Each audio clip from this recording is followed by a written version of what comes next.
What about our vulnerabilities? With 2611 and what happened at that time showed that we were vulnerable too. I feel you need to patrol and lay ambitious in the cyber environment, because any terrorist activity or intelligence activity is mostly in the cyber domain. Everything is owned by someone else. Like, for example, if there is Google Mail which is coming to you, you can't find out the origins without asking them. Now masking has happened. Police asks, they will give it to you saying that this is suspected this. But you're warning them in advance that, okay, we are interested in this. And if it is their intelligence organization, do you think they will allow us to access? We have started increasingly becoming dependent on others. Others in the sense foreign countries. Foreign countries. And their networks. Yeah.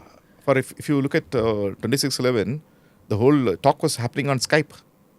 It's just because the Americans allowed us to listen in. If they don't allow us, we won't come to know what is going on.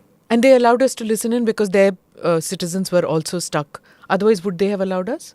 I have no clue.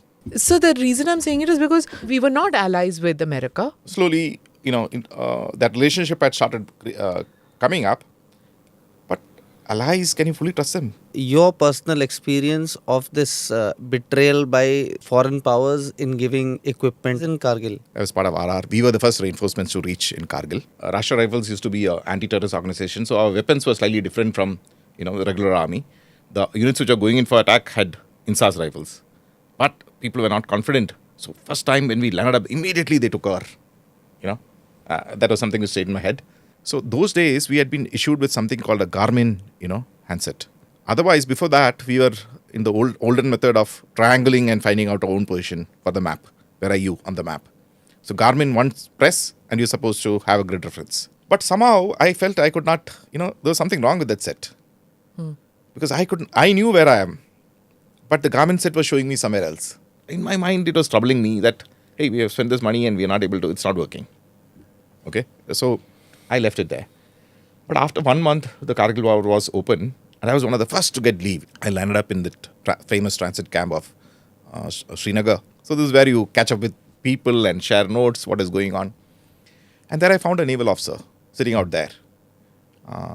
So I went up to him and I said, sir, how come a Navy man during war so far away from the ocean? So he tells me, okay, since you're asking me, let me tell you. The Americans seem to have switched the GPS signals in Kargil theatre. So I've got some Russian equipment and I'm taking it there to find out how much it has been switched. Okay, that taught me a profound lesson.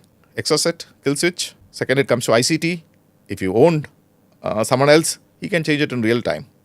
Never trust those equipment. And we are all told that, and it was the great America's help, which is the reason why the intruders went out of. But at that time, that kill switch was also on. No, it was not kill switch. They had switched the signals in that entire Kargil theatre. The Garmin was not showing the position accurately. So they could Was see... it deliberate or not? Nobody knows. No, it was without doubt, it was deliberate. Click here to watch the full episode.